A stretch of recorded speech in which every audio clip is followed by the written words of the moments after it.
Pagi-pagi dapat pertanyaan yang diajukan ke saya. Bagaimana mendapatkan kembali Timur Timur balik masuk dalam payung Indonesia? Oke, saya senang pertanyaan seperti ini. Pasti saya jawab dan urai. Tapi nggak ada niatan mau pamer dengan penguasa sekarang dengan mengatakan, tuh saya punya grand plan. Kamu ada nggak? Yang pasti akan dijawab olehnya, kamu boleh-boleh aja punya grand plan. Tapi nggak ada rakyat yang percaya Sontoloyo. Rakyat tetap pilih saya. Itu artinya saya lebih benar. Ya nggak apa-apa juga sih. Namanya juga orang punya pengaruh dan dapat mandat rakyat. Sementara saya kan pemimpi, boro-boro dapat kepercayaan, peluang aja nggak ada. Begini cara ambil Timur Timur kembali. Pastinya tidak pakai jalur hard power seperti yang dilakukan Australia dengan mengatasnamakan UNAMED di PBB dulu. Pancing dengan konflik horizontal, masuk peacekeeping, lalu diadakan referendum. Mau lepas dari Indonesia atau masih mau bergabung dengan Indonesia. Hasilnya 70% ingin lepas dari Indonesia. Lalu berdirilah negara Timor Leste. Itu peran Australia gede banget, 80% barangkali. Bos UNAMED namanya Robert Kingsley sekarang jadi penasihat pertahanan Perdana Menteri Australia. Jago geostrategik. Timor Timur salah satu prestasinya. Setelah itu sedot aset Timor Timur berupa cadangan gas alam di celah timur yang berjumlah 10 triliun kubik feet. Biaya operasional ambil Timor Timur lewat. Untung besar itu Australia. Strategi pengambilan Timor Timur tidak menimbulkan gejolak politik dan gejolak keamanan di kawasan ASEAN. Sama seperti Crimea yang diambil Rusia baru-baru ini. Itu juga yang diskenario-kan kalau pemerintah Indonesia tetap ngotot ganggu pendapatan McMoran dari Freeport, maka Amerika pinjam tangan dengan menciptakan konflik horizontal di Papua. Lalu peacekeeping masuk dari PBB, kemudian referendum. Mau merdeka atau tetap dengan Indonesia? Wih, pastilah pengen merdeka. Untung saja ternyata ambilnya saham Freeport tersebut tidak membuat McMoran rugi, malah Indonesia yang bisa rugi. Jadi skenario caplok Papua nggak jadi. Saya juga heran dengan ide ambil saham Freeport. Kenapa nggak naikin pendapatan negara dengan cara lain? Kenapa tidak bagi hasil finish produknya? Minta bagian dari emasnya. Jadi kita Indonesia bisa printing money, cetak duit. Sudahlah, ide saya pasti geblek dan Sontoloyo. Pasti nggak ada yang percaya. Tapi akan nyerah nggak memberi ide untuk negara? Ya enggak lah. Kita balik ambil Timor Timur saja deh. Gimana caranya? Pertama, kita mengatakan kepada Timor Leste, wahai Timor Leste, kamu buat proyek, project creation, dan ini ada uangnya. Setelah proyek diciptakan,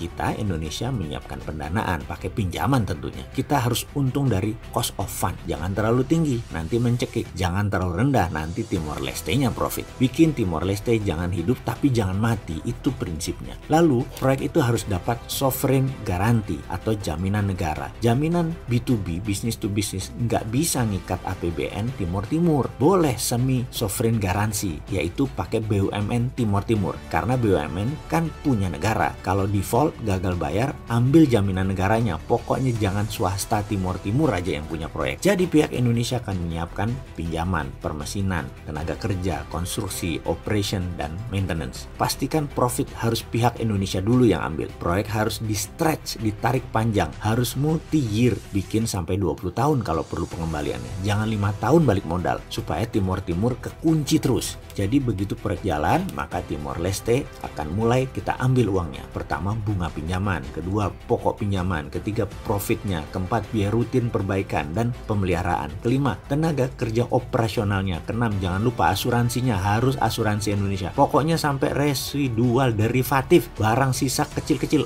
ambilin semua. Timor Timur pokoknya hanya pemanfaatan jalanannya saja. Misalnya dengan pembangunan jalan tol, industri di sana seperti pariwisata maju, nggak apa-apa. Pokoknya jangan di proyek yang kita bangun mereka dapat untungnya. Kita tahu bahwa membangun infrastruktur lama hasilnya, dan itu penting. Timor Timur harus bangun sarana dulu kira-kira 4-5 tahun jalan, kita nikmatin lah 5 tahun awal setelah itu. Juga ketika sudah jalan kita lebih menikmati lagi. Tapi kalau tidak jalan atau proyek itu merugi, ini enak, kita ambil. Enaknya karena kita sudah balik modal dalam 5 tahun. Proyek dibikin nyicil multi-year sampai 20 tahun kalau perlu Timor Timur nyicilnya. Project creation tersebut kita idekan terus-menerus ke Timor Timur sebanyak-banyaknya sampai yang nggak perlu-perlu. Seperti punya 2 bandara internasional, bangun terminal, bangun 3 pelabuhan, bangun jembatan ke daerah yang sepi penduduk kalau perlu, pindahin ibu kota juga kalau perlu, bawa pejabatnya, lihat LRT dan MRT di Indonesia biar terpukau, lihatkan pabrik penghasil gerbong kereta kita, buatkan rel kereta keliling Timor Leste, semua dibangun aja. Dan itu versi pertama untuk pasang kaki. Ada versi kedua membuat lebih cepat lagi kuku Indonesia menancap di Timor Timur, lebih dahsyat lagi strategi. Minat untuk tahu? Sebenarnya nggak usah dikasih tahu sih, pasti tahu. Kita coba merenung apa yang terjadi di Indonesia.